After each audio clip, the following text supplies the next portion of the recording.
Hey, this is Kurt Johnson Savage. One more time. So, as you know, if you watch my last videos, I do these after a personal training session at a really nice gym in downtown Chicago. I'm on my way home now, out to the suburbs, trying to navigate the hideous traffic and Byzantine freeways of Chicago. So I just had a great several hour session. It was amazing. I'm totally relaxed right now. So I got a good story for you this week. This week's story is called Story of a Serial Killer. It's about when I was in prison, and I had a roommate who was a serial killer. So I'm going to tell you all about that, why he did it, what he was like, stuff like that. It was, I don't know if I would call it harrowing, maybe one of the most harrowing experiences I had while I was in prison. But let me back up a little. So I like to do these videos. I'm going to try to do one a week. And what I'm doing is I'm writing a series of books about my time in prison. Hopefully I'll get one out early next year, the first book. It's going to be a series. Can't encapsulate everything in one book. So I have one book. I was just going to write one book, right, about the 20 years in prison. It was actually 19 straight years. Almost to the day, 19 years in prison. A guy attacked me. I shot him to death. I've talked about that a little before. Go into the details of how that took place, what it was like for me, honorably discharged Marine, and a guy who was in law school at the time. And I also had a job lined up with the Chicago police. You know, I had to defend myself when this guy tried to kill me. And next thing you know, I got a murder conviction and I'm in maximum security prisons. So that's one book. But then when I got out of prison, unfortunately, I found out that the cops that you run across that know you just got out of prison, and society in general, they don't want to let you back in. It's one hassle after another. I don't know how familiar you are with that. Maybe you know somebody who was in prison. It's a total fucking nightmare just trying to get anything back to normal once you get out of prison, especially after that long. When I got out, I didn't know how to use a smartphone. I didn't know how to text.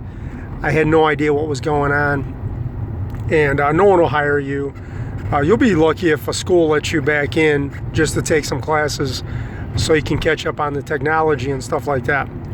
But, okay, so that's probably a separate book. It's just about the issues people have when they get out of prison. Try to make it interesting and throw in some of the experiences that I've had. Because one thing that happens is when I got out of prison, I'm always running into unusual people. I think I see a lot more things based on my prison experience than other people do. For example, if I see someone that's, you know, in a gang, if I'm downtown Chicago, well, I'm familiar with the gangs and the colors and all that stuff. So it's just like I'm more likely to spot stuff than your average civilian. Okay, I know what's going on. I feel like I have a greater depth of vision. Not that I'm better than anybody else. Just you see, after all this experience of dealing with the situations in prison, I have a different outlook on life, and I see a lot of things that I don't think other people see.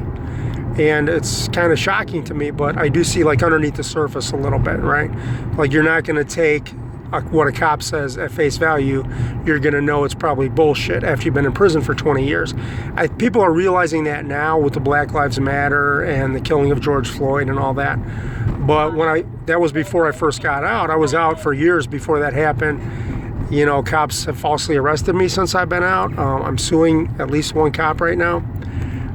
So anyway, okay, so in my travels through the prison system, I was in for that 19 years, and I have been falsely accused of crimes, but taken them to court and been found not guilty, and I'm suing cops and other people over stuff like that. So I had gotten out, and I was on parole, supposed to do 3 years of parole. Okay, that's standard if you have a murder conviction in Illinois. And what happened was my parole got violated. That's part of one of my books, how that happened. And I didn't commit a crime. I didn't do anything. It was a lot of bullshit. So you go back to prison for the smallest thing, because technically when you're on parole, you're still in custody. It's like you're in prison, but you're at your house. Not exactly like, well, it's kind of, I was on house arrest too. Not house arrest, but I forget what they call it, electronic monitoring. So you have to stay home unless you're going to school or work, which is also an added burden that makes it almost impossible to get anything done. You know, if you want to go to school and register, you can't. You have to get permission from your parole agent. I had a real douchebag parole agent, Matthew Wells was the guy's name. He's a fucking total piece of shit. And he lied about some things, and my parole got violated. And you can take that to the bank, and he can sue me because he's a piece of shit and he lied. So anyway, I'm a little bitter about that because you get sent right back to prison. I was only out 3 months. So while I was back on the parole violation, what they do is they cut your parole time in half. So I had to do almost a year and a half in prison again to finish out the parole, half of 3 years. Plus I had done a few months out there on parole, so they cut that off. So it ended up being like 16 and a half months, something like that. Okay, so while I'm in prison at Pontiac Maximum Security Prison, one of the most hideous prisons in the world, literally, or at least the U.S., I'm there on the parole violation, and, not wanting to get into any problems or hassles because that would just extend your time in prison. If you get in trouble, you beat the shit out of someone, you're gonna stay there longer. They're gonna take away what's called good time, and theoretically you could do even more time in there. I've known guys that have gotten a 5-year sentence and they could finish it in 2.5, but they're such ass wipes that they end up doing the entire 5 years just because they got in fights and stuff like that. So we don't want to do that. So I'm back in there. I got to do like the 16 and a half months. Okay, it is what it is, right? I hate that phrase, but it's true sometimes. My parole got violated. There was a bullshit hearing with one guy who just had an attitude right off the top and wouldn't even shake my hand at the beginning of the hearing. So you know what's going to happen when you meet an old man who's grumpy as fuck and he doesn't even shake your hand or acknowledge you. He didn't even listen to anything I had to say. He just looked at the lies that Matthew Wells had written down, and I was officially violated. I was already in custody. Once your parole is violated, you go back immediately. Then you have a hearing about 4 months later, which again is a whole problem with the system because you should get a hearing right away, but you got to sit there for 4 months. And if they send you back out on parole, you're not violated, that 4 months doesn't count to anything. It counts on your parole, but it doesn't it should be double time because that's what it is in prison. You get 2 for 1. Okay, so anyway, enough about all that bullshit. So I'm in there at Pontiac, and I had a couple different roommates. You're constantly switching roommates. People are coming and going. They're moving somebody for one reason or another. Some guys going to segregation, solitary confinement. You get in a fight with your roommate, whatever. Or you don't get along, you might get changed. So I get this guy. Okay, so he's an older guy. He was in his 60s.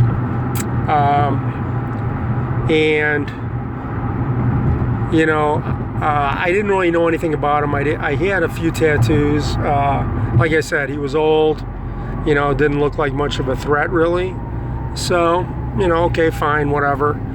So we go in the cell. We're putting our stuff in there, making our beds and all this stuff. It's a small cell, by the way. There's 2 bunk beds, and when you stand up, there's basically just a little passageway on the side of the bed.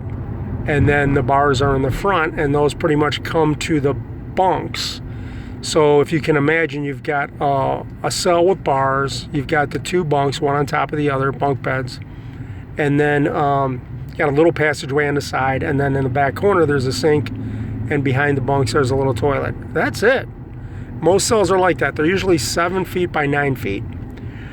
Okay, so it's the 2 of us in there, so you got to get along with the guy. You're in very close quarters, right? So we start talking. Okay, I tell him I got a murder conviction. I did 20 years. I'm back on a parole violation. So this guy, he had life in prison. He's been in there, I don't even know, maybe 5-10 years, maybe longer. And we started talking, and so he wasn't really clear. Sometimes guys tell you bullshit stories about why they're there, or they cover shit up that they don't want to admit. Maybe they're trying to get an appeal, so they don't want to tell you everything. But this guy said that he was there at that time on a murder for hire. And you can get that's usually not life in prison, but you can, like if somebody hired him to murder someone else. He said that's what happened, and it turned out to be like an undercover cop or a setup. And I'm not really sure that's really why he was in there. I actually think it was for a murder. But then he started talking about his first murder. okay, that happened in the 70s. And he only did 7 years on that. He was in prison in the 70s for 7 years on a murder conviction. Because back then they had what was called, right now it's like a certain number of years and then you're on parole. Okay, so a murder is 20 to 60 years in Illinois and then 3 years parole. So the judge can give you anywhere between 20 and 60. At the time that I was convicted for killing the guy in self-defense, you would do 50% of your time. So I got 38 years, I had to do 19 years. Okay, so, you know, this guy, well, back then it was called indeterminate sentencing back in the 70s. So technically, if you got life in prison back in the 70s, you could do 11 years and 3 months, that was the minimum, and then you could be eligible for parole on a life sentence. 11 years and 3 months if the parole board approved it, which they usually wouldn't that quickly. But technically you could get out after, they call it 11 and 3. Usually you'd have to do about 15 years, you know, see the parole board 4 times or so, once a year, and then you would get out. So this guy had a murder conviction in 70 something, and he did 7 years, and then he got out. Because he was, back then it was 20 to 40 for murder. He didn't get life back then, you know, for the first murder. He got 14 years, and he did 7, and then he was let out on parole by the parole board. Okay, but that wasn't the first time he killed someone. So the first time he killed someone, okay, here's the story. So he was growing up, and he's like 13, 14, and his mom is living with this guy, not his father. And the guy she's living with is a real abusive piece of shit, right? And he's constantly beating this guy's mom up. So eventually, believe it or not, he beats her up so badly that she's in a wheelchair. Okay, she's paralyzed for the rest of her life. He puts her in a wheelchair and she stays with him. Okay, now this isn't verified. I mean, this is this guy's story. You know, he's 60 something. It sounded genuine to me. You run into a lot of crazy stories in prison. Sometimes people do bullshit you, but based on everything I know, I think this was true. His demeanor and everything else I've heard and all this stuff. So, okay, so his mom's in a wheelchair. They're all living together, him, his mom, and this guy that beats her constantly. So he got really pissed off when this happened. He's like 13, 14. So he takes a gun and he tries to kill the guy. I think he was probably, okay, I don't know when the wheelchair happened, how old he was. I think this guy was living with him since he was 13, 14. And around the time he's 17, he gets a gun and he tries to kill this guy, his mom's boyfriend. So I don't know how long she had been in a wheelchair before that.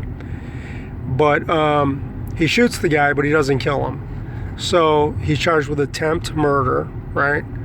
And he goes to court. This is 70 something.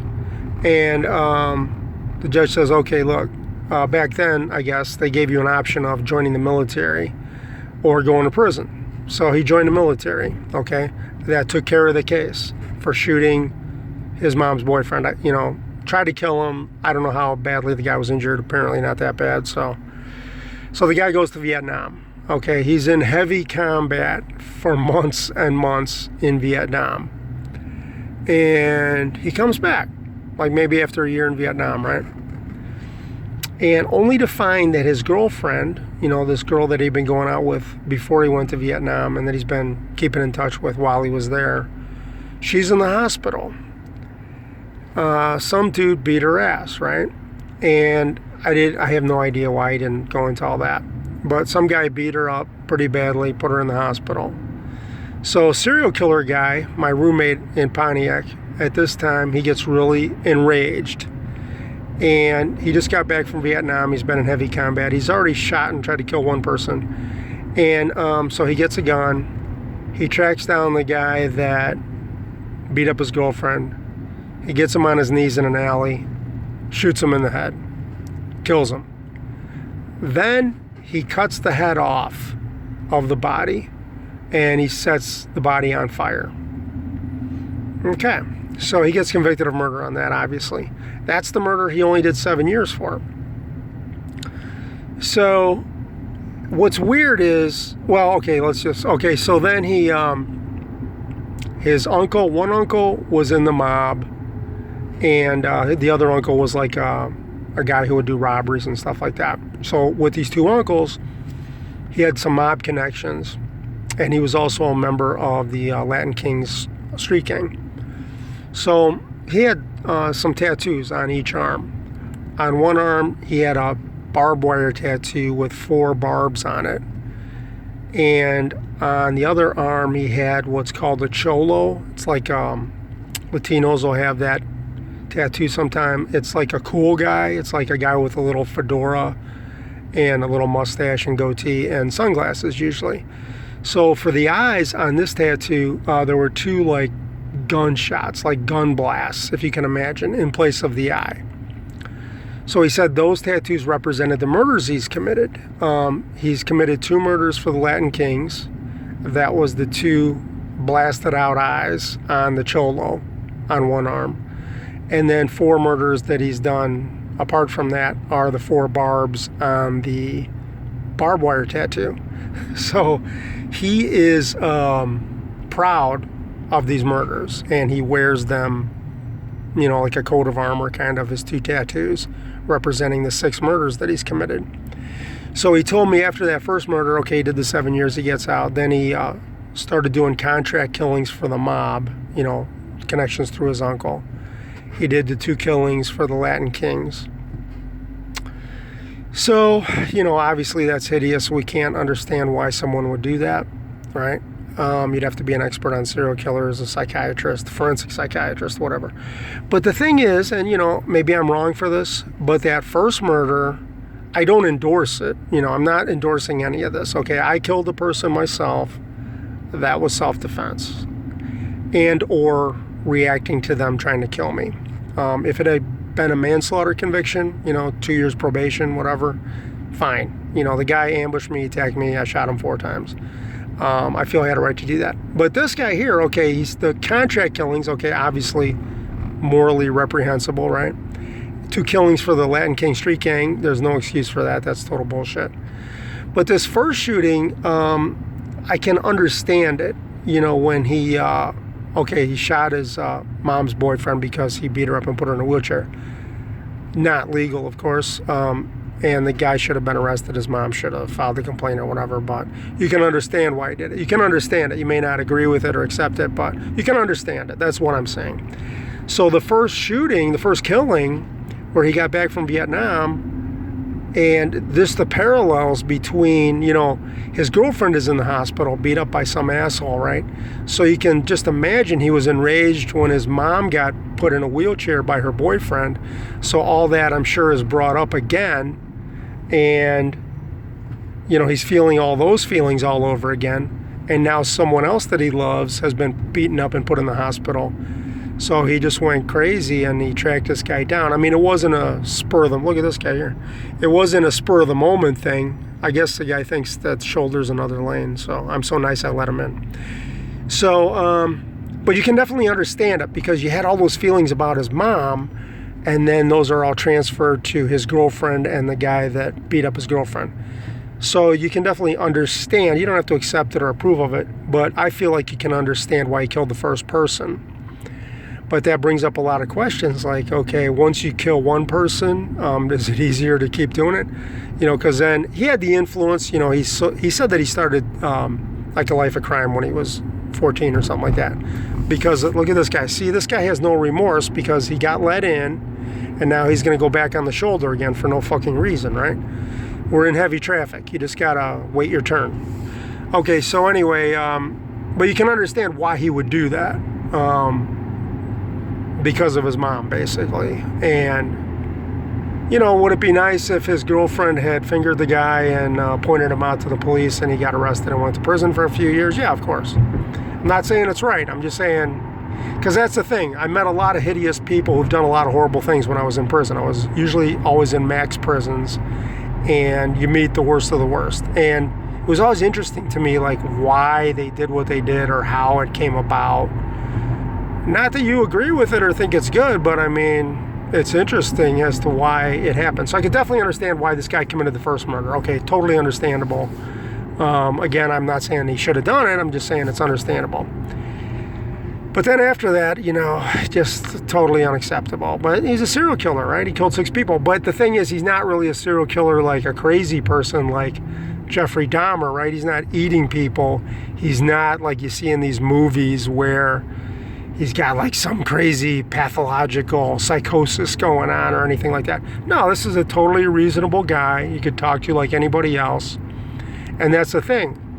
A lot of people in prison, you'd be surprised. If you had spent 20 years in prison like I did, you'd know this, but you don't know this probably. They seem normal, okay? And that's the thing that civilians, that's what I call people that have never been in prison or haven't been in the military or whatever, they got no fucking idea what's going on. You see the movies, you see Law and Order, SVU, okay, that's a bunch of bullshit. Shit like that, I want to say never happens, but it might happen once in a million years where somebody's got this crazed psychosis thing going on. No, it's just ordinary people, and you wouldn't be able to tell the difference normally. I can tell the difference usually 99% of the time, but that will do shit like this. And so you got to be on your toes. People don't realize this because it could be anybody. Like my first video was about the rapes at North Central College. Okay, that guy supposedly, according to the girls, had raped 3 people. 2 were kind of date rape-ish type situations, I guess. And, well, not the third one, but, so, it's just, he probably seemed normal to people, right? And there's some hideous people underneath this normal veneer. So, serial killer roommate guy, he seemed pretty normal and he was fairly civilized most of the time. Now, I asked the guy, I said, hey, the first night before he went to sleep, right, I said, hey, so is everything going to be cool between you and me in this cell? Like, am I going to have any problems with you? Right? And he says, no. He says, everything's cool. He goes, you got a murder case. He goes, I don't respect anyone else, but if somebody's got a murder case, that's fine. Okay, so we didn't really have any problems. He was a little irritable once in a while, Everybody's going to be in prison, but you got to watch your ass because, okay, this guy has killed people before. So, you got to be careful. Can I go to sleep tonight and not be killed in my sleep, right? So, you do think about shit like that. But, you just use your precautions and come to an understanding with the person, hopefully. So, I guess the message is, I don't know, just that weird story. And then, as far as other people, like I met a guy who set somebody on fire during a robbery. I met a guy who stabbed someone in the chest for virtually no reason. Just a little argument about a girl. And people like that. And they seem perfectly normal when you talk to them. They're in prison for life. But I think if you met them on the street, you wouldn't really know normally that they're any different than anybody else. So this serial killer guy, he wasn't like you see on TV. That's all bullshit. And just a regular person. So, what I do, I don't really give advice to the general population, but, I just tell people what I do and then, take it or leave it. I'm always on my guard 24 hours a day. So like today at the gym, we had a really good session. So we're working on like, I lift weights at home, right? And I also practice jiu-jitsu with a different trainer and stuff like that. But what I do at Chicago these days once a week is more like training for like your body alignment, muscle imbalance and stuff like that. And we were talking today, and the girl that I train with, and she's very good at what she does and everything. And there was another personal trainer, a guy there. And so she had said something to me about my posture like a few weeks ago. We meet once a week. And he was chiming in like, yeah, I see that. And what she was complaining about was that she said I had too wide of a stance when I stand. Okay, like my feet are too far apart. Okay, I don't know if this is, I have a physical therapist too, just like to cover all the bases, because I cover my health 100% now that I'm out of prison. There's no healthcare in prison, so I got to make up for all those years, and I want to be in as good a health as possible. So I got to ask my physical therapist about this, because she's got a doctorate in physical therapy. She's the most knowledgeable. So this instructor, though, today, she's like, well, yeah, your feet should be like shoulder width apart. And I said, well, that's not going to work. She's like, why not? I said, because she was claiming that if I have my feet like a wide stance, my feet are probably just outside shoulder width. Like, if the inside of each foot was outside my shoulders. That's how wide I normally stand. She's like, yeah, you don't want to do that. You're putting extra pressure on your muscles and blah, blah, blah, blah, blah. I don't really agree with that, but I said, it doesn't matter anyway. I'm not going to change, because I went up to her. I didn't push her, but I just told her. I said, look, the way you're standing right now, that you're saying that you should stand, you know, somebody push you, you'd fall right over. You got to be ready for somebody to push you. And I'm talking to the guy trainer too. I said, somebody could attack you. You got to be ready 24/7, 60, 24 hours a day, 7 days a week, 60 minutes in every hour. You got to watch what you're doing, and you got to be prepared. Not that you're paranoid, but just common sense. So my view of common sense is a little different than other people's, because I've had a serial killer roommate. I was in prison with hideous people for 20 years. So you're not going to sneak up on me. And I was in the Marines and the Green Berets before that. So you're not going to sneak up on me. You're not going to attack me. You're not going to blindside me. And if somebody does push me or whatever, just my natural stance, I'm already going to be on perfect balance. Balls of your feet is where all the weight is. And I'm ready for action. Even if I'm on a date, even if we're just talking, if I'm ordering a pizza or I'm picking up a pizza, okay, I know where my feet are. I know where everything is in the room around me. I know who's outside. I've looked at every single face in the room. I know who's there. It sounds crazy, but 20 years of max prisons, that's what you're going to do. When you walk into a room, you look at every single face in that room and you see who's in that room. Because if you go into a room in prison, there could be a guy who wants to stab you. Maybe you had an argument 6 months ago or a year ago, and he's got a knife. So you better be ready. And I've had shit like that. I've had knives pulled on me. I've had people attack me, okay? For virtually no reason and with no warning. So as far as the stance, it was kind of humorous. I didn't tell them all about the prison stuff. They had absolutely no idea about any of the prison stuff. But I just said, look, I trained jiu-jitsu, and you know, you better be standing with your feet wider apart on balance, because you're going to get knocked over. I said one of the two guys I trained with at this really good gym, I train at the best gym in the Midwest. Let's just say that. So, and they know all about everything. They got no problem with it. So if any of you little motherfuckers out there want to try to, because I've had this happen. I've had police officers contact the jiu-jitsu guy I train with and try to tell him not to train me. And he's like, yeah, fuck that. So, because he grew up in Rio de Janeiro, so he knows what's up. And if just research that, you'll see what I mean. So, because that's a hideous, crime-ridden place, and you know, they know what's up. So the two guys I trained with grew up in Rio de Janeiro. So anyway, yeah, so we'll be training, and we'll go through a few movements or exercises, and then the guy will just jump on you out of the blue, you know, without any warning, which is good because he's preparing you, okay? I think we're taking, the first time it happened, I thought, okay, we just did this series of moves. I'm taking a little breather, right? We're standing there, we're on the mats, and he's like 12 feet away, and then wham, he just kind of jumps on me. I'm like, oh, okay. So, you know, he had just showed me, you know, what to do if somebody does that. So it's really good training. But my point is, you know, you don't want to drive yourself crazy. But you know what? I will tell everyone who's listening to this, or anyone that I meet, you know, if you're ready for stuff, and that's in every area of life, if you're ready for stuff, it's going to be a lot easier to deal with. So if you've already trained jiu-jitsu, or you already work out, somebody tries to rob you, somebody tries to attack you, you're not in prison, you're out here in the real world. But just look at the news. This shit happens every day. You're going to be ready if you prepared yourself, right? I'm already ready. I did 20 years in prison in the military and all that shit. So it was just kind of humorous. She's like, got no idea in the world why I'm standing like this. And very few people would notice, except that we're talking about balance and body alignment and all that stuff. And I don't think it's harmful. I'm going to ask the physical therapist. But no, I'm ready 24/7. You know, I don't have a gun. I can't have a gun legally, unfortunately. So I follow the law, right? You don't want to go back to prison for having a gun, but I can protect myself. I really don't need a gun. In prison, I didn't carry a knife. I was offered one, like the bikers. Hey, you want a shank? No, I don't need one, thank you. And I've had fights in prison. I've had people pull knives on me. I don't need to be armed. I can take care of business on my own. Okay, so that's the story of the serial killer. Put it up on YouTube, and then, you know, if you get something out of it, great. If you think I'm crazy, you know, that's on you. And I hope eventually with my books and the videos to find an audience of people who are interested in this stuff, about how people cannot get back into society when they get out of prison, the realities of the prison system, and just life in general, because it's all wrapped up into one. All right, this is Kurt Johnson Savage. I am out.